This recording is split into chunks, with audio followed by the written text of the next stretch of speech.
Saudações a todos.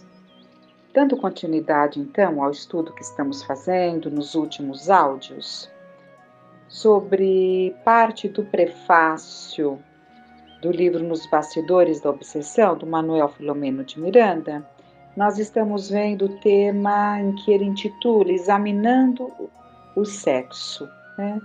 Então, justamente esse tema que consta do prefácio, Manuel Filomeno de Miranda, examinando a obsessão. O tema é Examinando a Obsessão. E ele faz um relato ali sobre um estudo, né, sobre determinados aspectos da obsessão, né, sempre baseados ali nos estudos trazidos por Kardec. Mas vamos dando continuidade, então.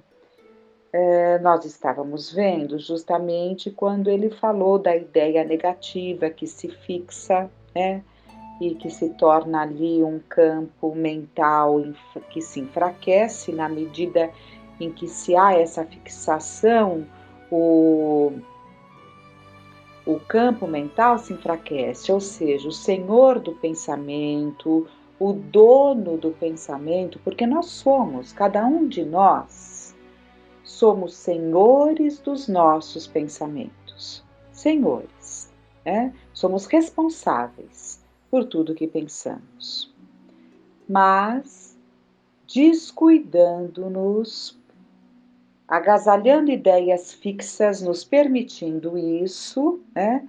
Esse campo mental vai se enfraquecendo e um turbilhão de ideias fixas que passarão a vir cada vez mais em abundância, ideias negativas, tomarão conta da nossa mente, trazendo, portanto, o enfraquecimento, né? Sem dúvida nenhuma, esse enfraquecimento, esse esmorecimento, em que podemos nos tornar até joguetes dos espíritos, né?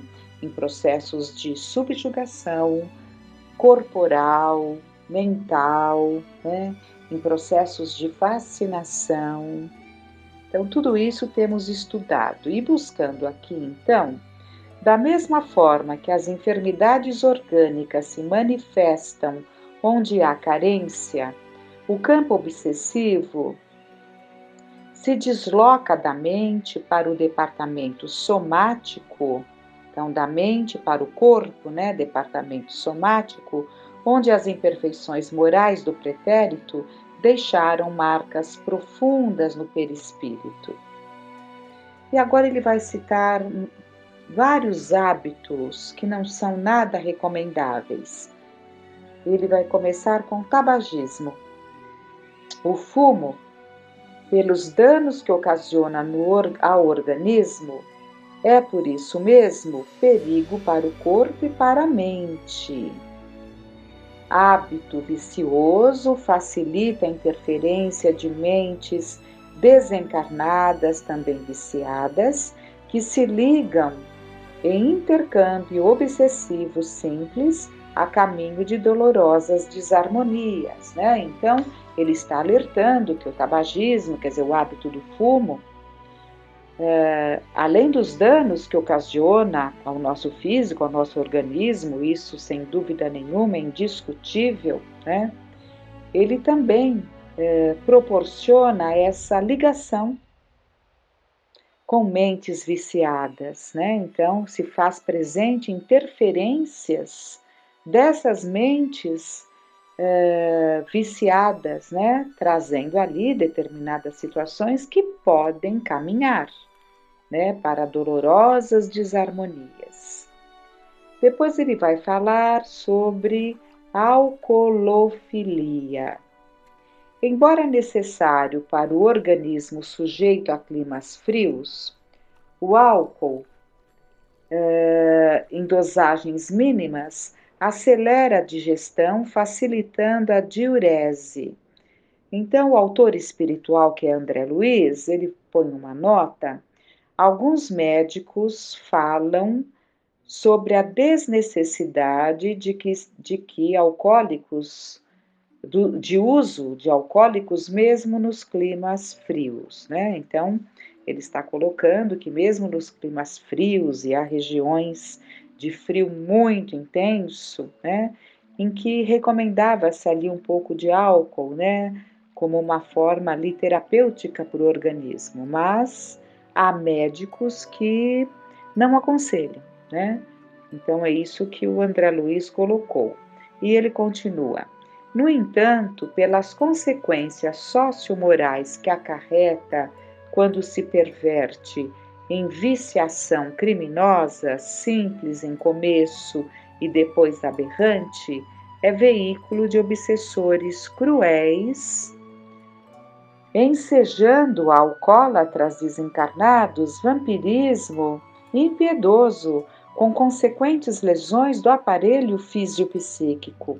Então, se tudo isso, tanto o tabagismo como agora o segundo tópico, a alcoolofilia, se fossem assim inofensivos, como muitas vezes queremos entender e colocar, nós não teríamos ali consequências obsessivas, ou seja, processos vampirizadores, porque tanto o tabagismo atrai determinados espíritos viciados no tabaco, né, no fumo, como a alcoolofilia também atrai determinados espíritos em processos de vampirização. Então não é muito difícil nós percebermos que com o tempo, né, com essa casa mental aberta a esses convidados que se aproveitam daqueles momentos que nós lhes proporcionamos, acaba trazendo danos, como ele fala aqui, para o aparelho fisiopsíquico, alcança o nosso corpo físico e também a nossa mente. Não nos esqueçamos que podemos chegar num estado, e é interessante que nesses quadros temos a impressão de que estaria ali em condições de um vício mais acentuado, aqueles que já não têm mais controle, né? Que às vezes até ficam caídos, enfim. E não é assim, né? Esse processo de vampirização se dá em situações muito menores que essas que levam a esse quadro, né? Então, até lembrando no livro Sexo e Destino, esse belíssimo livro de muito aprendizado, em que o Cláudio, personagem ali, que tinha o hábito de tomar doses de uísque, ele estava, já vimos isso em algum momento, ele estava muito tranquilamente lendo o periódico, né, que é o jornal, lendo, tranquilo, sentado a uma poltrona, fazendo a sua leitura. O espírito vampirizador, acostumado a essa ligação, se aproxima dele e insufla a ideia: beber, quero beber. Beber, quero beber. Eles usam o processo hipnótico. E, dependendo da sua situação, quando já há essa vinculação mais profunda, rapidamente é atendido. Ele rapidamente sentiu aquela secura e a vontade de beber.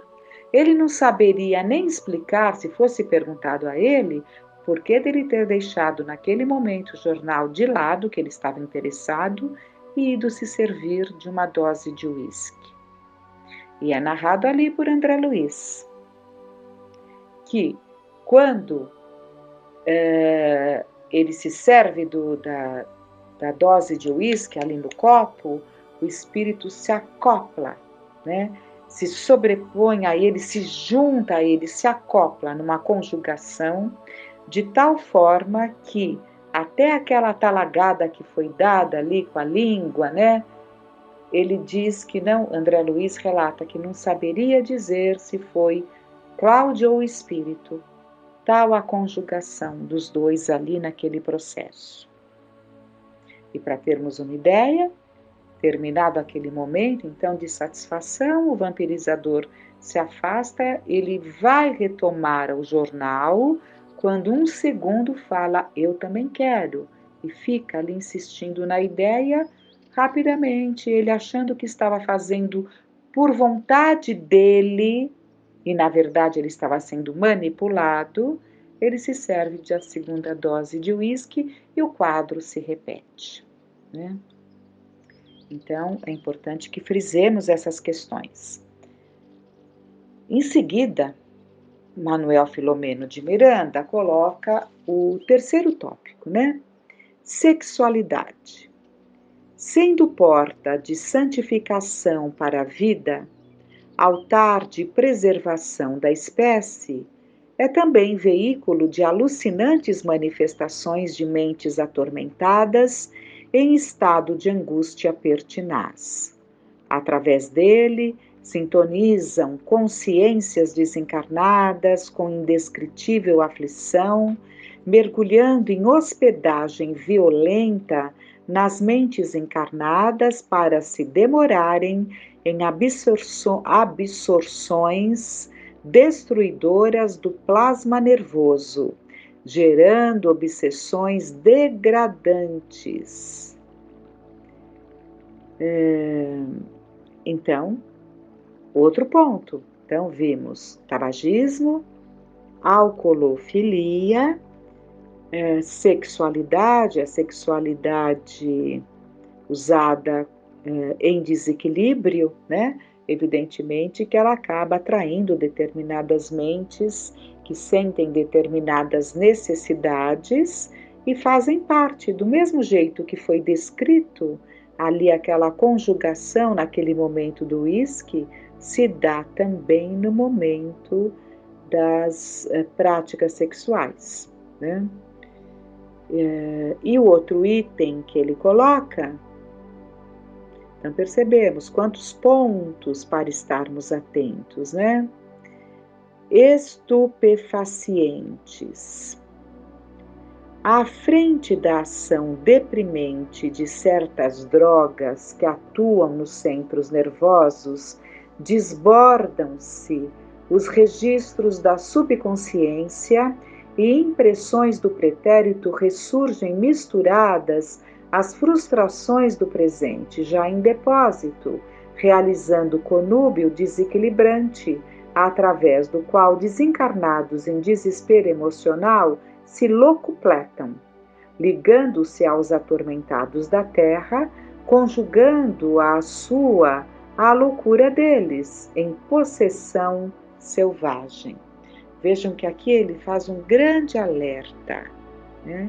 Um grande alerta a essas situações desses estupefacientes, que seriam essas drogas, né? O uso de determinados componentes que trazem uma ação deprimente, né? É deprimente, pode até dar aqui uma euforia momentânea, mas são drogas deprimentes. Haverá aquela baixa, né? E ali é que fica perigoso, né? Então, à frente de ação deprimente de certas drogas que atuam nos centros nervosos, desbordam-se os registros da subconsciência, impressões do pretérito ressurgem. Então, isso daqui é muito delicado e vale a pena meditarmos sobre isso. Muitas pessoas entendem as drogas como um momento ali de relaxamento e acredito que até haja aquelas que fariam uso ali em alguns momentos, né, sem ali um comprometimento maior. Mas elas não fazem ideia de que aqueles momentos que ela se permite sair da consciência, porque a busca é essa, né?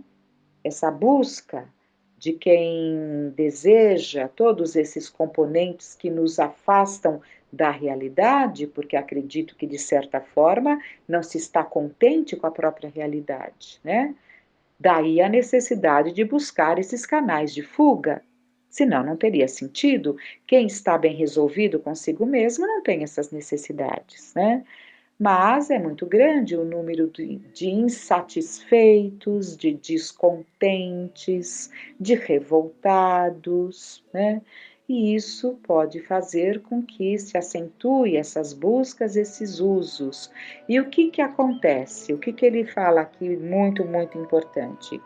que pode emergir, todos nós não reencarnamos com a bênção do esquecimento?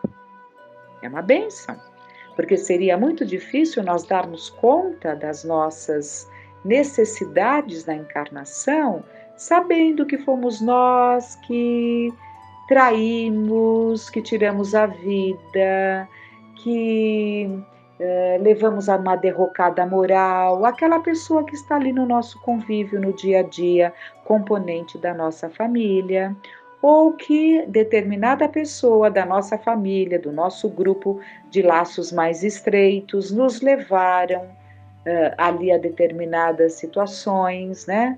Como ficaríamos diante daquele que foi o nosso algoz?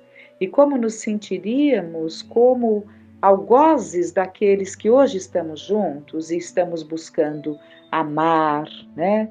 E nos devotar. Então não haveria condições de crescimento, de uma vida em equilíbrio.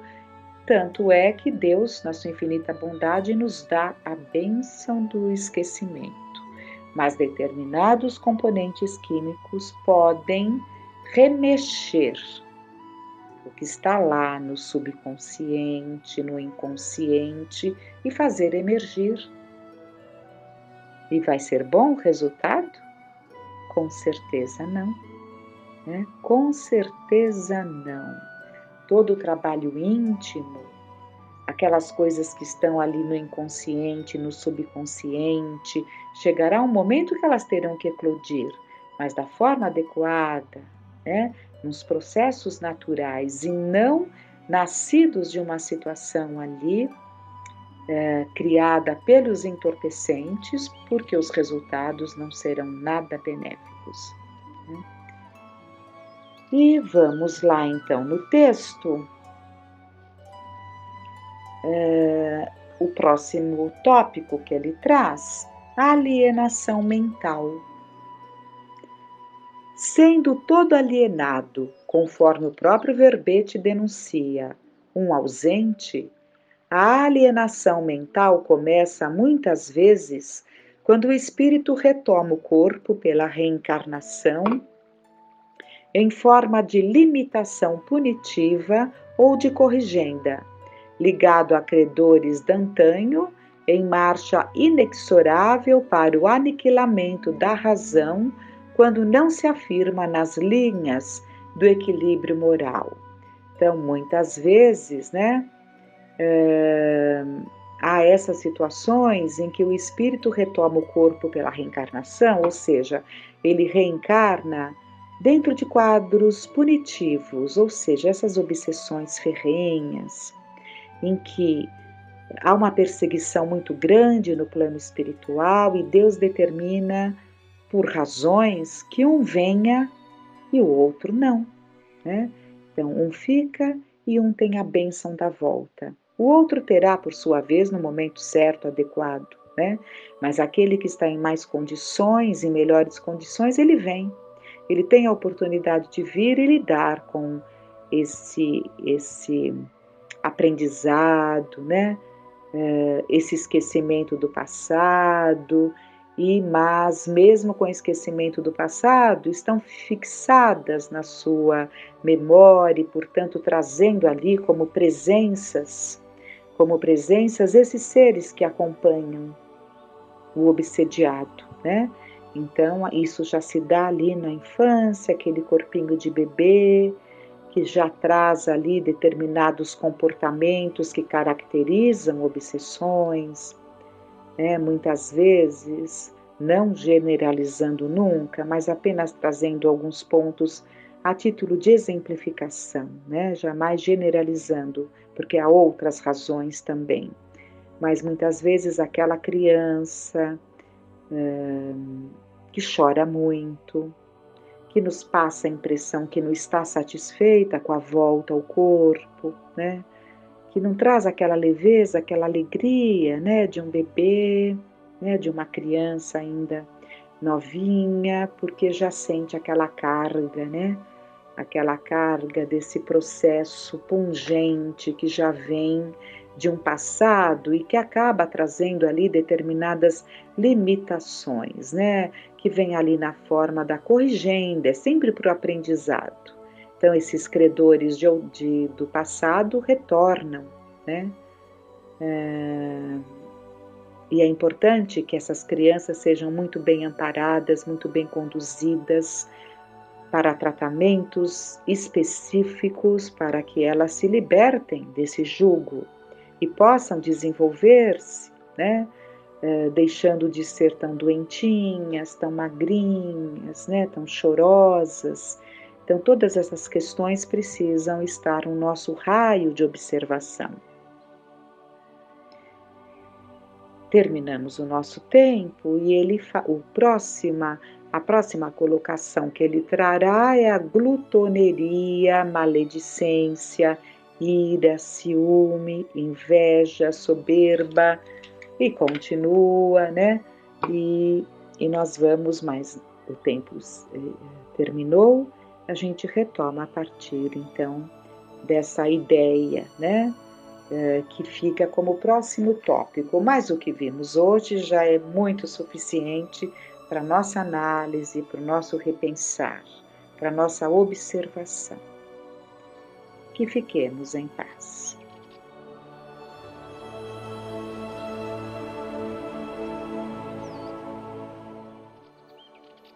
Olá a todos. Hoje nós trouxemos do livro Conforto Espírita um texto de André Luiz que fala sobre a desobsessão. Ele nos diz: você que carrega abatido o fardo difícil da obsessão, pare um instante e reflita nas atitudes mais lógicas a serem tomadas no seu comportamento diário. Sugerimos alguns itens indispensáveis a um plano anti-obsessivo. Ele aqui vai elencar uma série de pontos bastante importantes em relação à obsessão. Ele nos diz: levante-se de manhã com firme propósito de ser mais útil. Não se fixe em acontecimentos desagradáveis da véspera, nem nos pesadelos da noite passada. Então vejam, levantarmos não naquela correria habitual, né, ali às vezes a gente até toma um café já preocupado com o que tem que fazer durante o dia, mas assim como nós devemos nos preparar para dormir, nós devemos nos preparar para levantar também. E já levantarmos ali com um pensamento positivo, né? O André Luiz fala que ainda que a gente não faça ali, se eventualmente não fizermos uma prece, né, com toda calma, com toda tranquilidade, que a gente pelo menos formule pensamentos de otimismo, pensamentos positivos. E esse propósito firme, né, de ser mais útil, de que seja um dia produtivo, de que nós não nos deixemos ali nos aborrecer por pequenas coisas, e para que as pessoas que passarem pelo nosso caminho naquele dia, nós possamos deixar nessas pessoas alguma coisa de positivo, alguma coisa de bom, né? A nossa atenção, a nossa paciência, o nosso respeito, o nosso carinho, o nosso afeto. Ele fala para a gente não se fixar nas coisas desagradáveis que aconteceram na véspera, nem nos pesadelos da noite passada. Né? Alguns sonhos difíceis, alguns pesadelos que eles podem nos indicar ali que devemos redobrar os nossos cuidados com as nossas atitudes, com a nossa prece. Mas ele fala, não se fixe, né? Não fique ali preso àquela sensação desagradável que eventualmente nos ocorre ali nesses pesadelos noturnos. Procure fortificar a sua fé na bondade divina, não se entregando ao falso poder das trevas, ao dar-lhe mais importância do que merece. Então, corremos até o risco de darmos tanta importância ao mal, falarmos tanto ali de uma obsessão, que nós supervalorizamos isso e nós não alimentamos, não cultivamos a nossa fé em Deus, a fé ali nos espíritos amorosos, nosso espírito protetor. É claro que nós devemos ter ali respeito pelos obsessores, respeito pelas situações que eles podem nos provocar. Eu digo respeito nesse sentido, pensando que nós estamos de fato sujeitos a isso e nós não podemos menosprezar, nós não podemos brincar com isso. Mas ele fala, cuidado para que não se dê a eles mais importância do que merecem. Senão nós valorizamos mais o mal, as influências, do que o bem, a proteção, o amparo, né? Entendendo naturalmente que essa proteção existe, que esse amparo existe, mas ele se faz de acordo com a nossa necessidade, com o nosso merecimento. Aquilo que o Evangelho fala, ajuda-te e o céu te ajudará. Então nós não podemos esperar ali uma ajuda milagrosa, que eles nos carreguem no colo. Então o grande papel dos Espíritos é de nos estimular, é de nos incentivar, é de nos esclarecer, é de nos intuir, mas a decisão sempre corre ali por nossa conta. As escolhas em última análise são sempre as nossas.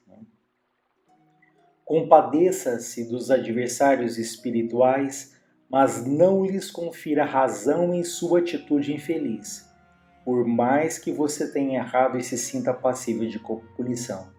Ou seja, temos que ter compaixão daqueles que são nossos adversários espirituais, porque são doentes antes de mais nada, assim como também temos as nossas dificuldades. Nós não sabemos se aquele processo obsessivo ele começou ali até por uma atitude nossa, seja em existências ali distantes, longínquas, né? Mas nós podemos ter começado ali aquele processo. Então, nós temos que ter a compaixão porque sofrem como nós, mas vejam, não lhes dê razão na atitude deles. Que podemos acalentar de tal maneira um sentimento de culpa, de remorso, de autopunição, que é como se a gente falasse: eu mereço sofrer, tem todas as razões para me ter o obsessor, e nós temos que tomar muito cuidado para que nós não alimentemos esse remorso que é destrutivo, que é paralisante, que é nocivo.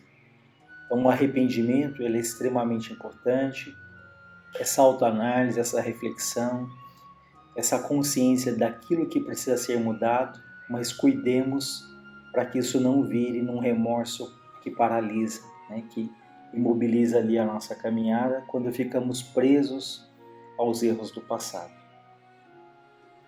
Busque não só a higiene corporal, mas sobretudo a limpeza de pensamentos e as mãos a serviço. Um tema recorrente na casa, né, que é a questão do pensamento. Fazemos ali uma faxina na nossa casa mental, as mãos a serviço, né, não temos muito tempo ocioso. É claro que precisamos do repouso, do descanso, mas é muito perigoso quando temos tempo livre demais, porque nós pensamos aquilo que devemos e aquilo que não devemos, né? Então é importante não só cuidar do corpo, mas, acima de tudo, essa higiene ali dos nossos pensamentos. Isso só acontece na medida em que nós nos analisamos e pensamos quais são os pensamentos que norteiam ali o meu dia a dia, né? Quando eu acordo, quais são os primeiros pensamentos que me vêm? Que tipo de pensamento mesmo eu vou alimentando ali diante da vida, diante dos fatos, diante das pessoas, e procurarmos ali gradativamente essa mudança com uma leitura, com a reflexão, com uma boa música, né, com uma boa conversa, enfim, gradativamente nos alimentando de pensamentos mais saudáveis. Afaste-se do desânimo, armazenando alegria. Cante, ore, leia mensagens de encorajamento e elevação. É muito interessante esse ponto, né? Afastar do desânimo, armazenando alegria. Mas será que é possível nós armazenarmos alegria? Então podemos pensar nesse armazenar como reter na nossa memória, na nossa alma. E a gente só retém alguma coisa quando a gente observa, quando a gente contempla, né? E contempla, a própria palavra já nos traz isso, né? Que é um olhar ali bastante atencioso. Então é como se estivéssemos ali um momento, imagina um fim de tarde numa praia, né? Que sensação agradável, que sensação calmante que nos traz ali uma caminhada no final de tarde numa praia, um dia ali gostoso. Então nós podemos fazer aquilo, observarmos e retermos aquilo na nossa memória, aquele momento feliz, aquele momento de calma. para que quando surgirem os momentos mais difíceis da vida, nós possamos recorrer a essas memórias, né? Aquilo que foi o quê? Armazenado. Mas mais uma vez nós frisamos, nós só podemos armazenar aquilo que nós olhamos, aquilo que nós valorizamos, aquilo que nós retemos então, mais do que na nossa memória, aquilo que a gente retém dentro de nós. Cante, a música tem um poder ali indescritível. Ore, faça a sua prece, leia mensagens de encorajamento e elevação. Quantas mensagens nos fazem refletir, nos sensibilizam, exemplos de espíritos que passaram pela Terra nas mesmas lutas que hoje enfrentamos, que são exemplos ali, que são norte. E claro, Jesus é o maior deles, né? O nosso farol, nosso guia aí, cuja vida sempre foi de grandes exemplos. Interesse-se pelos problemas do próximo, porque na caridade encontramos o lenitivo, né, o alívio para o nosso próprio desconforto. Então é muito importante não fixarmos só no nosso próprio umbigo, né, achando que os nossos dramas são os maiores do mundo. Mas quando você olha ali ao teu redor, a gente vai perceber pessoas que sofrem, que trazem ali grandes angústias, grandes dramas, e aqueles que são verdadeiros exemplos, né? Alguns que mesmo tendo ali dificuldades gigantescas, são pessoas que amam a vida, que lutam, que alimentam e mantêm a esperança de dias melhores, que certamente em algum momento eles chegarão. Então é muito importante esse olhar ali para o outro, né? Esse olhar atencioso, para que nós percebamos ali que aquilo que vai ser um alívio para o nosso próprio desconforto, até porque a gente tira um pouco do foco e deixa de pensar tanto no nosso problema, e nesse gesto ali de olhar para o outro, quantas vezes ali ouvindo alguém, conversando com alguém, nós vamos encontrando ali soluções para as nossas próprias lutas, né? Então essa troca é bastante importante. Deixe, enfim, que o amor e a misericórdia do alto abram clarão nas tramas obsessivas em que se vê enredado. Mas não espere essa ajuda infalível sem trabalhar por si mesmo. Vejam, não espere ajuda sem trabalhar por si mesmo em torno de sua auto-melhoria e na melhoria do seu ambiente. Então, por mais que nós tenhamos apoio, pessoas que nos gostam, a doutrina que nos esclarece, os amigos que ali nos dão suporte, mas a responsabilidade pela nossa vida, ela é nossa, ela é individual. Os outros podem nos ajudar, mas eles não podem e nem devem, né, resolver os nossos problemas. Então nós devemos sim aguardar ali o amparo dos espíritos, mas ele fala, não espere isso sem trabalhar por si mesmo. Obsessão não é um castigo divino para nos curvar ao pó do desespero, mas sim uma oportunidade de luta e exemplificação, e principalmente a hora bendita de nos reconciliarmos com os desafetos que abandonamos no caminho dos séculos. Então fica aí para a gente pensar nesse texto bastante rico ali de André Luiz, né? E para que gradativamente nós possamos nos desvincular ali daqueles que ainda nos odeiam, daqueles que ainda nos perseguem, né? Como já foi dito no início, não sabemos quem é que começou a alimentar esse círculo vicioso.